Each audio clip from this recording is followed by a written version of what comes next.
Pratapgarh police द्वारा बड़े cyber अपराध का किया गया खुलासा। बैंक चेकों की क्लोनिंग कर फर्जी तरीके से विभिन्न खाता धारकों के खातों से ट्रांसफर की गई थी बड़ी धनराशि।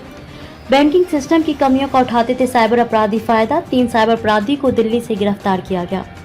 बैंक ऑफ बड़ौदा ने अपने बैंकिंग सिस्टम में किया बदलाव। घटनाओं का संक्षिप्त विवरण।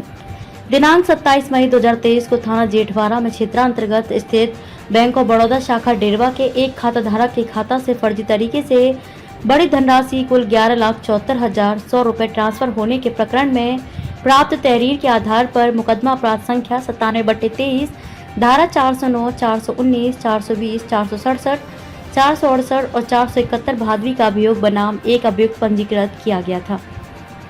दिनांक 9 जून 2023 को थाना जेठवाड़ा में क्षेत्रांतर्गत स्थित बैंक ऑफ बड़ौदा शाखा डेरवा के एक खाता धारक के खाता से चेकों की क्लोनिंग कर फर्जी तरीके से बड़ी धनराशि कुल 17,65,600 रुपए ट्रांसफर होने के प्रकरण में प्राप्त तहरीर के आधार पर मुकदमा अपराध संख्या 106/23 धारा 419, 420, 467, 468, 471 भादवी बनाम अज्ञात अभियोग पंजीकृत किया गया था। दिनांक 10 जून 2023 को थाना अंतु में क्षेत्रांतर्गत स्थित बैंक ऑफ बड़ौदा शाखा बेला के 4 खाता धारकों के खातों से चेकों की क्लोनिंग कर फर्जी तरीके से बड़ी धनराशि कुल 34,07,500 रुपए ट्रांसफर होने के प्रकरण में प्राप्त तहरीर के आधार पर मुकदमा अपराध संख्या 208/23 धारा 149, 420, 406, 467, 468, 471 भादवी बनाम 7 नामजद व अन्य अज्ञात पंजीकृत किया गया था। दिनांक 11 जून 2023 को थाना कोतवाली नगर में क्षेत्रांतर्गत स्थित बैंक ऑफ बड़ौदा शाखा बेला के एक खाता धारक के खाता से चेक की क्लोनिंग कर फर्जी तरीके से दिनांक 1 मई 2023 को बड़ी धनराशि कुल 35 लाख रुपए ट्रांसफर होने के प्रकरण में प्राप्त तहरीर के आधार पर मुकदमा अपराध संख्या 351/23 धारा 419, 420, 406, 467, 468, 471 भादवी बनाम 2 अभियुक्त पंजीकृत किया गया था। दिनांक 18 जून 2023 को थाना कोतवाली नगर में क्षेत्रांतर्गत स्थित बैंक ऑफ बड़ौदा शाखा बेला के एक खाता धारक के खाता से फर्जी तरीके से बड़ी धनराशि कुल 25 लाख रुपए ट्रांसफर होने के प्रकरण में प्राप्त तहरीर के आधार पर मुकदमा अपराध संख्या 366/23 धारा 419, 420, 406 भादवी बनाम 2 अभियुक्त अभियोग पंजीकृत किया गया था। पुलिस अधीक्षक प्रतापगढ़ सतपाल अंतिल द्वारा उपरोक्त सभी घटनाओं के सफल अनावरण एवं साइबर अपराधियों की गिरफ्तारी हेतु टीमें गठित कर संबंधित को कड़े निर्देश दिए गए थे। इसी क्रम में अमृत Jain IPS 2021 ASP UT Pratapgarh के नेतृत्व में वरिष्ठ उप निरीक्षक विनीत कुमार उपाध्याय थाना जेठवाड़ा, उप निरीक्षक सतीश कुमार यादव थाना Kotwali Nagar, constable Digvijay Singh, constable Chandragupta surveillance team व नसीर कमाल द्वारा इलेक्ट्रॉनिक तकनीकी साक्ष्यों के आधार पर 3 साइबर अपराधी को दिल्ली से गिरफ्तार किया गया। चेक का क्लोन तैयार कर और साइबर क्राइम करने वाले कुछ लोगों को गिरफ्तार किया है। सर, क्या मामला है? किस तरीके से ये चेक के द्वारा जो है ट्रांजैक्शन कर लिया करते थे?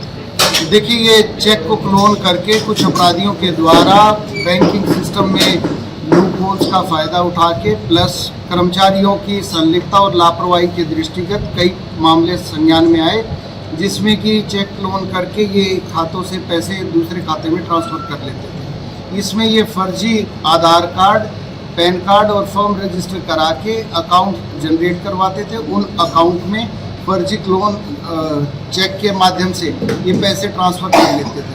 ये पूरी की पूरी मोडस ऑपरेंडी को बेसिकली एस्टैब्लिश करने के लिए एक टीम का गठित किया गया था, जिसमें ASP अंडर ट्रेनिंग के द्वारा इस टीम के नेतृत्व किया गया और इसमें 3 अभियुक्तों को पकड़ा गया। उनके द्वारा अवगत कराया गया कि वो इस प्रकार से इस कार्यप्रणाली के द्वारा ठगी करते थे, लोगों के पैसे ट्रांसफ़र करते थे। इन सारी चीज़ों को बैंकिंग ऑफिशियल्स के साथ भी काफ़ी लगातार पूरी प्रक्रिया के दौरान डिस्कस किया गया और बड़ी रिस्पॉन्सिबल तरीके से बैंक ऑफ बड़ौदा के द्वारा इन सारी चीज़ों को मानते हुए जो चेक क्लियरेंस की प्रणाली है उसमें काफ़ी बड़ा बदलाव भी किया गया है। अभी हमारी टीमें इस पूरे के पूरे गैंग को और जो पूरी प्रक्रिया है इसको एस्टैब्लिश करने के लिए अभी फील्ड में है। सर, कितने राज्यों में इस तरह का नेटवर्क काम कर रहा है? सर, देखिए, अभी तक ये 3 राज्यों में इस प्रकार की चीज़ें निकल के आई हैं और जिस प्रकार से इन्वेस्टिगेशन आगे बढ़ रही है, हमें आशा है कि इस प्रकार के और मामले भी आगे निकल के आएंगे। सर कितने चेक थे और कितने रुपए निकाले गए? अभी तक जो हमारे संज्ञान में आया है वो करीब 65 चेक इस रीजन में वाराणसी रीजन में लगाए गए थे, जिसमें कि 46 चेक प्रतापगढ़ रीजन में ही थे और इनका वैल्यू करीब 1.5 करोड़ रुपए के आसपास था। कुछ ऐसे भी चेक रहे जिनके बैंकिंग ऑफिशियल्स ने सतर्कता बरती और उसमें या तो चेक क्लियर नहीं हो पाए या जो अमाउंट था वो अमाउंट तुरंत विदहोल्ड कर लिया गया। तो इस प्रकार से पुलिस के द्वारा एक बड़ी सफलता हाथ लगी है, जिसमें कि काफ़ी जो हमारा बैंकिंग सिस्टम है उसमें कई सारी चीज़ों को अपडेट किया जा सकता है और जिससे कि जो धारक है वो आगे फ्रॉड होने से बचे। इसमें आधार